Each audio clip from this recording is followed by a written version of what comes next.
லோகேஷ் கனகராஜுடைய டைரக்ஷன்ல இதுவரைக்கும் வெளியான அனைத்து படங்களுமே சூப்பர் டூப்பர் ஹிட் அடிச்சிருக்கு. விஜய் சாருடன் 2 படம், கமல் அவர்களுடன் 1 படம், கார்த்தியுடன் 1 படம் அப்படின்னு டாப் நடிகர்களுடன் தொடர்ச்சியாக படங்கள பண்ணிட்டு இருக்காரு. இதனடுத்து பார்த்தீங்கன்னா, ரஜினி சாருடன் இவர் எப்போது இணைவார் அப்படின்ற கேள்விக்கு அண்மையில முற்றுப்புள்ளி வைத்து தற்போது கூலி அப்படின்ற திரைப்படம் உருவாகிட்டு இருக்கு. இந்த படத்துடைய 3 கட்ட படப்பிடிப்பு முடிவடைந்த நிலையில 4வது கட்ட படப்பிடிப்பு பேங்காக்ல நடைபெற இருக்கா. அதற்கான ப்ராசஸ் தற்போது போய்கொண்டிருப்பதாக அண்மையில இந்த படத்துடைய நடிகரான சூப்பர் ஸ்டார் ரஜினிகாந்த் அவர்களே சொன்னாரு. 1-2 நாட்கள் தான் தற்போது சென்னை ஏர்போர்ட்ல ஷூட்டிங் இருக்கு. அடுத்து பேங்காக் பறக்க இருக்காங்க படக்குழு. இந்த நிலையில பாத்தீங்கன்னா, தற்போது கூலி படத்தை பற்றிய சுவாரஸ்ய தகவல் ஒன்று வெளியாகி இருக்கு. அதாவது கூலி திரைப்படம் வெறும் ஆக்ஷன் திரைப்படமாக மட்டும் இல்லாம அரசியல் பேசும் படமாகவுமே ஒரு பக்கம் உருவாகிட்டு இருக்கா. லோகேஷ் அவர்கள் பாத்தீங்கன்னா, சத்தமே இல்லாம அவருடைய படங்கள்ல சில அரசியல் விஷயங்களை வச்சிருப்பாரு. அதன்படி பாத்தீங்கன்னா, கூலி திரைப்படத்திலுமே அது போன்ற ஒரு சில காட்சிகள் இருக்கா. இதுல வேடிக்கை என்ன அப்படின்னு பாத்தீங்கன்னா,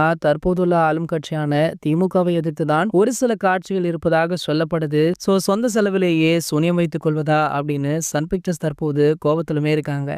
சன் பிக்சர்ஸ் மட்டும் இல்லாம டிஎம்கே தரப்புல இருந்துமே அழுத்தங்களுமே கொடுக்கப்பட்டிருக்கான். அந்த காட்சிகளை நீக்கிவிட்டு தான் கண்டிப்பாக படம் ரிலீஸ் ஆகும் அப்படின்ற மாதிரி செய்திகள் எல்லாம் வெளியாச்சு.